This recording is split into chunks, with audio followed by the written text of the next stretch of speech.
समय पहले की बात है। अनंतपुर गांव में एक बूढ़ी औरत शांति अपने बेटे केशव के साथ रहती थी। वे बहुत गरीब थे। केशव अपना और अपनी माँ का पेट भरने के लिए किसी फैक्ट्री में मजदूरी का काम करता था।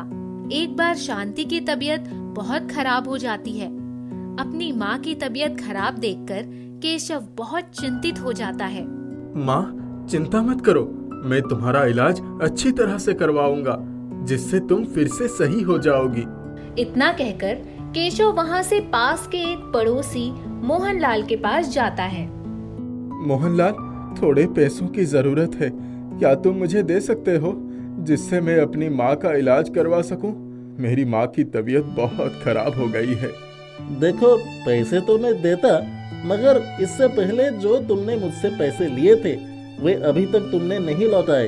अब मैं दोबारा तुमको पैसे नहीं दे सकता। ऐसा मत बोलो मोहनलाल, मैं तुम्हारे पैसे कुछ दिनों में लौटा दूंगा, मगर तुम मुझे अभी मेरी माँ के इलाज के लिए पैसे दे दो, नहीं तो मेरी माँ मर जाएगी। इतना कहकर केशव जोर जोर से रोने लगता है। केशव को इस तरह रोता देखकर मोहनलाल उसको पैसे दे देता है। केशव, ये लो पैसे, मगर ध्यान रहे यह मेरे सारे पैसे मुझे 10 दिनों के अंदर लौटा देना, नहीं तो बहुत बुरा होगा। पैसे पाकर केशव बहुत खुश होता है और फिर उन पैसों से अपनी माँ का इलाज करवाता है और कुछ ही दिनों में उसकी माँ बिल्कुल ठीक हो जाती है।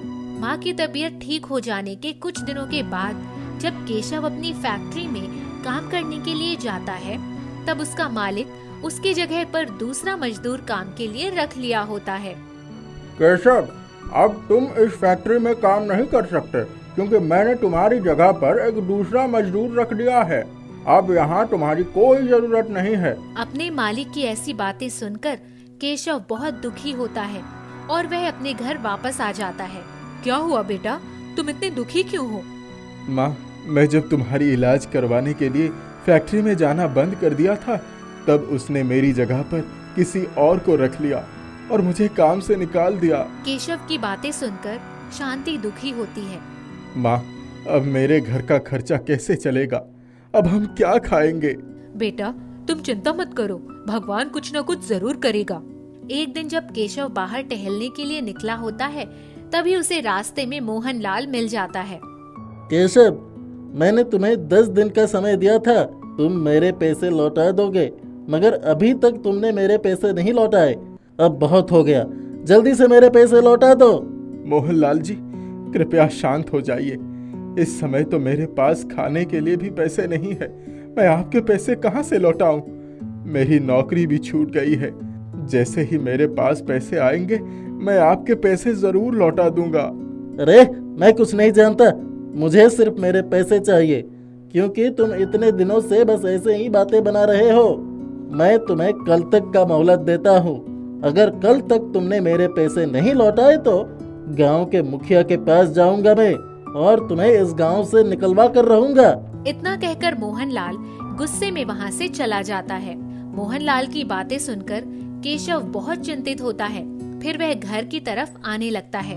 तभी उसे एक बहुत ही बूढ़ा व्यक्ति दिखता है, जो अपने कंधों पर बहुत सारा सामान उठाकर जा रहा होता है। उसको देखकर केशव को उस पर बहुत दया आती है और वह उसके पास जाता है। अरे दादाजी, दीजिए, मैं आपका सामान आपके घर तक पहुंचा देता हूं, क्योंकि यह सामान तो देखने में बहुत ही भारी लग रहा है। इतना कहकर केशव उस बूढ़े व्यक्ति से उसका सामान लेकर अपने कंधे पर रख लेता है और उसके घर तक उसका सामान पहुंचा देता है। केशव की इस दयालुता से बूढ़ा व्यक्ति खुश हो जाता है। बेटा, तुमने मेरा सामान मेरे घर तक पहुंचाकर बहुत ही अच्छा काम किया है। यह लो बेटा, इस बोरे में आटा है। तुम अपने घर जाते वक्त इसे भी अपने साथ ले जाना। उस आटे को लेकर केशव अपने घर आता है और अपनी माँ के पास जाता है। माँ, ये लो, भगवान की कृपा से आज खाने के लिए हमें गेहूं का आटा मिल गया है। इससे तुम रोटियां बना देना, फिर हम आज रोटी और अचार ही खाएंगे। मगर माँ, एक बहुत ही बड़ी परेशानी है। क्या हुआ बेटा, अब कैसी परेशानी? माँ, आज मुझे मोहनलाल मिला था और वो बोल रहा था कि अगर मैंने उसके पैसे नहीं लौटाए तो वो गांव के मुखिया के पास जाकर मेरी शिकायत करेगा और मुझे इस गांव से निकलवा कर रहेगा। माँ, मैं उसके पैसे कहाँ से ला कर दूँ? इस समय तो हमारे पास खाने के लिए भी कुछ नहीं है। शांति केशव की बातें सुनकर सोच में पड़ जाती है। फिर शांति केशव के खाने के लिए उस बोरे में से आटा निकालकर चूल्हे पर रोटियां बनाने लगती है। अब मेरा बेटा उस मोहनलाल के पैसे कैसे चुकाएगा? अब तो उसकी नौकरी भी छूट गई। अगर वह मोहनलाल मुखिया के पास हमारी शिकायत करेगा तो हम क्या करेंगे? यह सोचकर चूल्हे पर रोटियां बनाते वक्त शांति के आंखों से आंसू निकलकर उस चूल्हे में गिरने लगते हैं। शांति सूखी रोटी और अचार केशव को खाने के लिए देती है। खाना खाने के बाद शांति और केशव सो जाते हैं। सुबह होने पर जैसे ही शांति चूल्हे से राख हटाती है, वह देखती है कि उसका मिट्टी का चूल्हा सोने के चूल्हे में बदल गया है और उस चूल्हे के पास बहुत सारे सोने के सिक्के पड़े होते हैं। यह देखकर शांति को अपनी आंखों पर विश्वास नहीं होता। वह जल्दी से केशव को उठाकर रसोई घर में लेकर आती है। बेटा, यह तो चमत्कार हो गया। ये देखो, हमारी मिट्टी का चूल्हा सोने के चूल्हे में बदल गया और चूल्हे के पास बहुत सारे सोने के सिक्के भी पड़े हैं। लगता है भगवान का कोई करिश्मा है और हमारी मदद के लिए यह सब किया गया है। यह देखकर केशव भी बहुत आश्चर्य में पड़ जाता है। हाँ माँ, तुम्हारे आंसुओं के बदले भगवान ने इतना सोना दे दिया। केशव कुछ सोने के सिक्के लेकर मोहनलाल के पास जाता है। मोहनलाल, ये लो सोने के सिक्के। आपके जितने भी पैसे हमारे पास उधार पड़े थे, सबका हिसाब मैं आज चुका देता हूँ। फिर केशव मोहनलाल को उसके सारे पैसे वापस कर देता है और वह अपने घर आ जाता है। अगले दिन सुबह फिर से जादुई सोने के चूल्हे के पास बहुत सारे सोने के सिक्के पड़े रहते हैं। उन सिक्कों से केशव अपने घर के लिए बहुत सारी चीजें खरीदता है। इस तरह से हर दिन अब जादुई सोने के चूल्हे से सोने के सिक्के निकलने लगते हैं, जिससे कुछ ही दिनों में केशव के पास अच्छा सा घर, धन दौलत, गाड़ियाँ आ जाती है। वह उन पैसों से एक अच्छा सा बिजनेस शुरू कर लेता है और उसका बिजनेस भी कुछ ही दिनों में कामयाब हो जाता है, जिससे केशव की सारी गरीबी दूर हो जाती है। केशव और उसकी माँ शांति बहुत खुश होते हैं। एक दिन जब शांति चूल्हे पर खाना पका रही होती है, तब वह अपनी पुरानी बातें सोचने लगती है। एक दिन था जब मेरे पास खाने के लिए कुछ भी नहीं था और भगवान की कृपा से आज ऐसा दिन आ गया है कि हमारे पास सब कुछ है। अब हमें किसी भी चीज की कमी नहीं है। इतना सोचते सोचते शांति के आंखों से खुशी के आंसू गिरने लगते हैं। जैसे ही शांति की आंखों से खुशी के आंसू उस सोने के चूल्हे पर गिरते हैं, वह सोने का चूल्हा फिर से मिट्टी के चूल्हे में बदल जाता है। यह देखकर शांति जान जाती है कि अब उसके सोने के चूल्हे की आवश्यकता पूरी हो गई है। इसीलिए वह सोने का चूल्हा मिट्टी के चूल्हे में बदल गया, क्योंकि भगवान ने उन्हें वह सोने का चूल्हा उनकी मदद करने के लिए दिया था।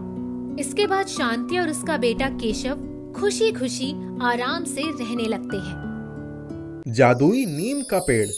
जब से सुमित्रा का ब्याह बांके के साथ हुआ था और जब से वो इस झोपड़ी में आई थी, तब से ही उसका अपना एक नियम था।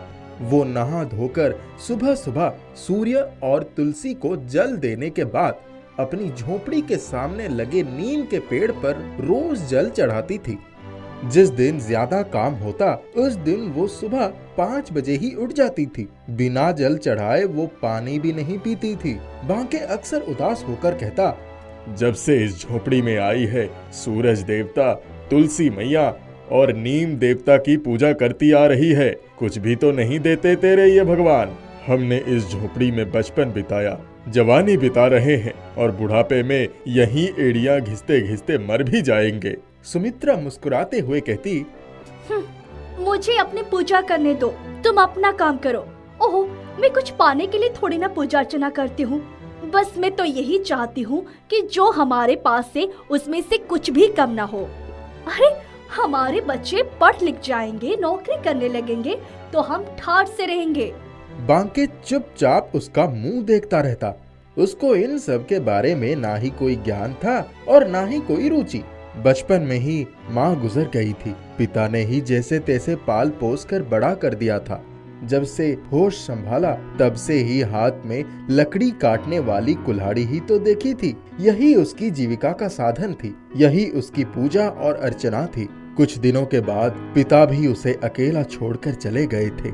सुमित्रा के साथ ब्याह हुआ तो लगा कि जीवन में खुशी भी कोई चीज होती है, पर कभी पेट भरकर खाने के अलावा कुछ भी जुटा ना सका।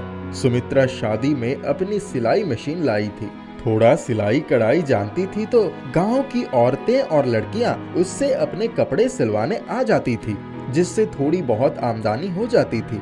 जब से दोनों बच्चे गुड्डू और मुनिया पैदा हुए थे, खर्च भी बढ़ गया था। बांके लकड़ियां काटकर बाजार में बेच देता, उसके बाद किसी दुकान पर भी काम कर लेता था। किसी तरह से गुजर बसर हो जाती थी। अब बच्चों की बड़ी कक्षा की पढ़ाई हो गई थी तो पैसे की तंगी बहुत खलती थी। एक दिन बच्चों को स्कूल भेजने के बाद सुमित्रा नीम के नीचे झाड़ू लगा रही थी। तभी उसने देखा कि पेड़ की जड़ में दीमक लगी थी और पेड़ की पत्तियां सूख कर पीली पड़ गई थी। यह देखकर वो बहुत उदास हो गई। उसने सोचा, दीमक लगने से तो पेड़ की जड़ें खोखली हो जाएंगी। रात को जब बांके और बच्चे खाना खाने बैठे तो उसने सबको बताया कि सुने ना, पेड़ की जड़ों में दीमक लग रही है, पत्ते भी पीले हो गए हैं एवं जड़ें खोखली हो रही है। गुड्डू बोला, माँ तुम चिंता मत करो, मैं कल बाजार से दवा लाकर जड़ों में डाल दूंगा, सारे दीमक खत्म हो जाएंगे। दूसरे दिन शाम को स्कूल से आते समय गुड्डू दवा लेकर आया और नीम के पेड़ की जड़ों में डाल दिया। सुबह जब सुमित्रा सूरज तुलसी को जल चढ़ाकर नीम के पास गई, उसने देखा नीम हरी भरी हो गई थी। उसने जल चढ़ाया और खुशी से पेड़ को जोर से पकड़ लिया। अचानक नीम बीच में से दरवाजे की तरह खुल गई। वो पहले तो भौचक्की सी ठगी देखती रही, फिर वो उत्सुकतावश उस दरवाजे के अंदर चली गई। उसके भीतर जाते ही दरवाजा बंद हो गया। वो डर के मारे आंखें बंद करके वहीं खड़ी हो गई। थोड़ी ही देर में सुमित्रा ने आंखें खोली तो देखा वो जगह स्वर्ग जैसी सुंदर थी। वहां एक बहुत ही खूबसूरत बाग था, जिसमें चारों तरफ सोने के पेड़ और फल फूल लगे थे। उसने एक फल उठाकर देखा तो वो सुनहरा फल वाकई सोने का ही था। सुमित्रा बहुत खुश हुई। वो जैसे ही पीछे पलटी तो वहां एक सफेद दाढ़ी वाले बहुत ही बुजुर्ग व्यक्ति बैठे थे। सुमित्रा ने झट से उनके पैर छू लिए और बोली, बाबा, ये खूबसूरत स्वर्ग जैसा सुंदर बाग आपका ही है क्या? बाबा मुस्कुराते हुए बोले, हाँ बेटी, ये मेरा ही बाग है। अगर तुम इस नीम के वृक्ष की देखभाल ना करती तो शायद मुझे कहीं और अपना ठिकाना बनाना पड़ता। तुम अब से रोज एक फल ले जा सकती हो और उसको बेचकर अपना जीवन सुखमय बना सकती हो। सुमित्रा को तो जैसे पंख लग गए थे। उसने झट से दोबारा बाबा के चरण स्पर्श किए और बोली, अच्छा बाबा, अब और कहीं मत जाइएगा, कल मैं आपके लिए खीर बना कर लाऊंगी। यह कहकर वो झट से नीम के खुले दरवाजे से बाहर आ गई। जब वो घर आई तो देखा उसकी जेठानी, जो घर से थोड़ी दूर रहती थी, पहले से ही आई हुई थी और उसे ढूंढ रही थी। उसके हाथ में इतना भारी सोने का फल देखकर चकित रह गई। उसने कहा, ये कहाँ से मिला? सुमित्रा बोली, जी, ये तो मुझे नीम वाले बाबा ने दिया है। सुमित्रा बहुत सीधी साधी औरत थी। उसने अपनी जिठानी को सारी बातें बता दी। जिठानी तो ईर्ष्या से जल भुन गई। उसने उसके हाथ से वो सुनहरा फल को ले लिया और बोली, तुम कहाँ इसको बेचने जाओगी? दो, मेरी जान पहचान का एक सुनार है, मैं उसको दिखा कर आती हूँ। सुमित्रा कुछ समझ पाती इसके पहले ही वो तुरंत फल लेकर चली गई। सुमित्रा ठगी सी खड़ी रह गई।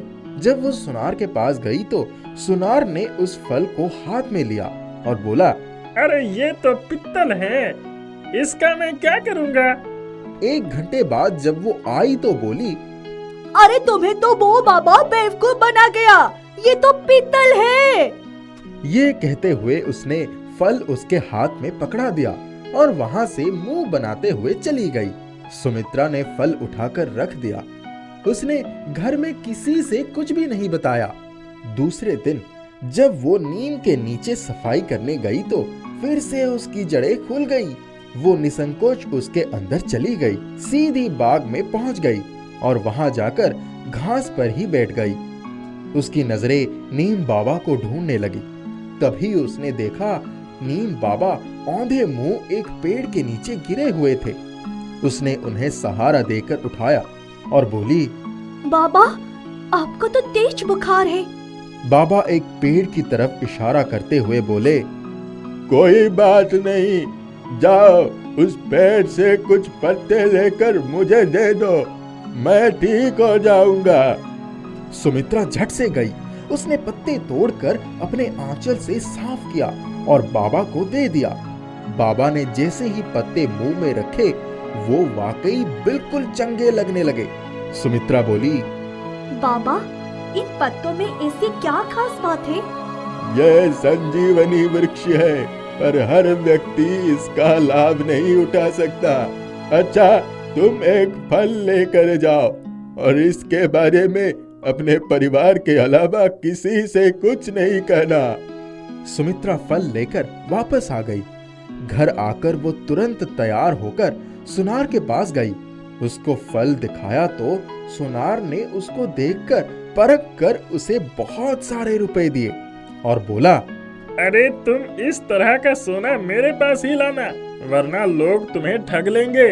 ये शुद्ध सोना है। सुमित्रा रुपए लेकर घर आ गई। रात को जब सब आए तो उसने बांके और बच्चों को पिछले दिन से लेकर आज तक की पूरी घटना बताई। बांके बोला, सुमित्रा, मैं तो हमेशा ही तेरा मजाक उड़ाया करता था। नीम बाबा ने तो हमारी झोली खुशियों से भर दी। सुमित्रा को रोज उस बाग से एक सुनहरा फल मिलता। जब एक हफ्ते हो जाते तो वो फल बेच देती। उनके पास कुछ ही महीनों में बहुत पैसे हो गए। उन्होंने नया घर बनाया और नीम का पेड़ उनके आंगन में आ गया था। सुमित्रा जब सारे काम खत्म कर लेती थी, नीम के सूखे पत्ते साफ करती और कुछ अच्छा खाना बनाकर बाबा के पास ले जाती। बाबा रोज उसकी प्रतीक्षा करते। एक दिन उसकी जिठानी आई तो उसके ठाट बाट देखकर हैरत में पड़ गई। उसने कहा, तुम्हारी लॉटरी निकल गई है क्या? सुमित्रा कुछ नहीं बोली। तब उसकी जिठानी ने बताया कि 6 महीने पहले जो फल वो ले गई थी वो तो सुनार ने यह कहकर वापस कर दिया था कि ये पित्तल है। सुमित्रा ये तो पहले से ही समझ गई थी कि वो फल उसकी जिठानी के हाथ में आते ही पित्तल का हो गया था। बांके ने बहुत सारे खेत भी खरीद लिए थे और 2 एकड़ जमीन में नीम का बाग लगा दिया था। सुमित्रा और बांके आंगन के नीम के साथ साथ पूरे नीम के बाग की अच्छी तरह से देखभाल करते थे। उनकी कोठी नीम वाली कोठी के नाम से ही मशहूर हो गई थी। उनकी दुनिया ही बदल गई थी। अब तो बच्चे और बांके भी नीम की जड़ वाले दरवाजे से अक्सर उस स्वर्गिक बाग का आनंद उठाते। उनके घर में कोई भी बीमार पड़ता तो नीम बाबा उसे संजीवनी का पत्ता देकर ठीक कर देते।